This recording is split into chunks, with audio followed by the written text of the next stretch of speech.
sebenarnya dari segi mayoritas muslimnya ya, jadi di air kuning meskipun air itu bahasa Balinya nah itu yang membedakan adalah kawasan kurang lebih 80% lebih di air kuning itu kawasan. Kita akan melihat Masjid Pahlawan, yang mana sejarahnya masjid ini tertua yang ada di Kabupaten Jembrana, dan munculnya Islam yang ada di Kabupaten Jembrana pertama kali. Oke, kita tunggu sampai ke tujuan melihat Masjid Pahlawan, melewati hutan mangrove. Luar biasa keindahannya pada sore hari. Jembatan panjang luar biasa ini, keindahannya luar biasa.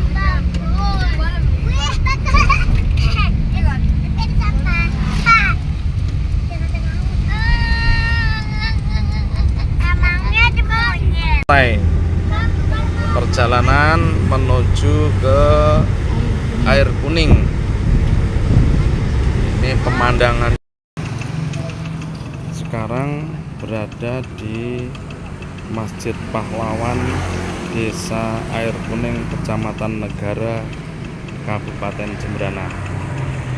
Oke, kita akan masuk, dan ini sepertinya setelah warga melaksanakan sholat asar berjamaah ini pada keluar. Kita akan melihat bagaimana sejarah Masjid Pahlawan yang ada di air kuning tersebut. Oke, sekarang saya berada di Masjid Pahlawan Air Kuning. Ini kebetulan bersama warga setempat, dan ini paling tidak tahu sejarahnya Masjid Pahlawan yang ada di air kuning. Ini kalau ngelihat sejarah itu katanya masjid tertua yang ada di Jembrana. Ya. Terus gimana Pak, masjid ini bisa disebut Masjid Pahlawan itu Pak? Nah gini Pak, dulu tempat-tempat penyimpanan senjata-senjata. Oh gitu. Di zaman penjajahan itu. Oh, zaman penjajahan. Termasuk katanya I Gusti Ngurah Rai itu bersatu sama warga Muslim. Bersatu dan Gusti Ngurah Rai sama pemuda-pemuda di sini lah. Oh iya. Tapi masjidnya yang asli masih ada Pak ya, tempat? Masih itulah yang di barat itu. Barat ya. Nah, itu yang asli ya. Aslinya di sana. Oh, Bapak sama siapa nama Bapak? Oh, nama saya Mawardin, asli warga air kuning ya. Ya. Oke, terima kasih Pak atas informasinya. Semoga bermanfaat. Terima kasih Pak.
Dulu awalnya Masjid Air Kuning ini berada di sini.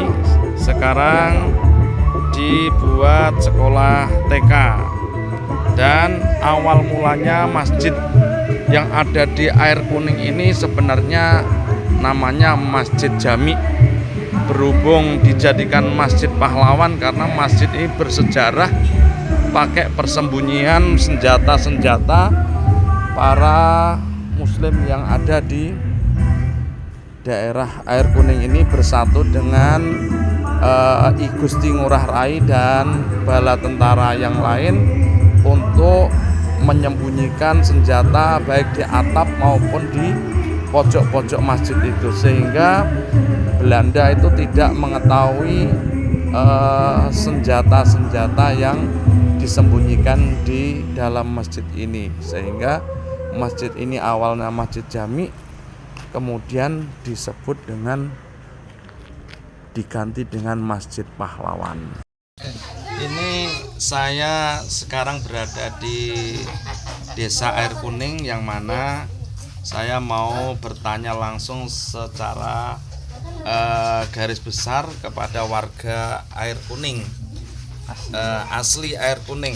Nanti bagaimana tanggapannya? Mau bertanya. Assalamualaikum. Waalaikumsalam warahmatullahi wabarakatuh. Atas nama siapa? Saya Maulana. Maulana. Ya. Ini saya terkait mau nanya Masjid Pahlawan yang ada di Air Kuning itu secara garis besarnya bagaimana kok disebut Masjid Pahlawan? Oke, yuk. Ya nggak apa-apa. Sambil ngomong. Nggak apa-apa, sambil ngomong aja. Secara garis besar itu saya dengar dari kakek langsung ya. Jadi dulu di Masjid Pahlawan itu sebelumnya dipakai untuk selain persembunyian juga lumbung senjata. Persembunyian. Iya. Oh, sembunyi orangnya ya. Ya, persembunyian dari penjajah ya zaman dahulu seperti itu. Karena memang di sanalah dulu masih belum lapang seperti itu. Jadi jalan masih sedikit seperti itu. Jadikanlah lumbung senjata di sana. Nah, lama kelamaan lambat laun kata almarhum kakek saya seperti itu. Jadi diganti menjadi musola. Jadi musola pertama, habis itu menjadi yang di sana musolahnya pindah agak sedikit ke selatan, ke timur namanya. Lalu yang di lumbung senjata itu masih dulu ada beduknya. Nah, jadi sudah berubah menjadi RA ya, yang sekarang TK tahun ini TK atau RA. Nah, masjidnya sekarang sudah berubah seperti yang sekarang tahun 2005 ini karena lumayan besar. Penuh perjuangan sejarah itu ya, sehingga disebut Masjid Pahlawan. Masjid Pahlawannya penuh perjuangan. Oke. Selanjutnya di sini kan ada desa namanya Air Kuning. Betul. Ada desa Yeh Kuning. Apa yang membedakan itu? Kuning dengan Air Kuning sebenarnya dari segi mayoritas muslimnya ya. Jadi di Air Kuning meskipun air itu bahasa Balinya Yeh.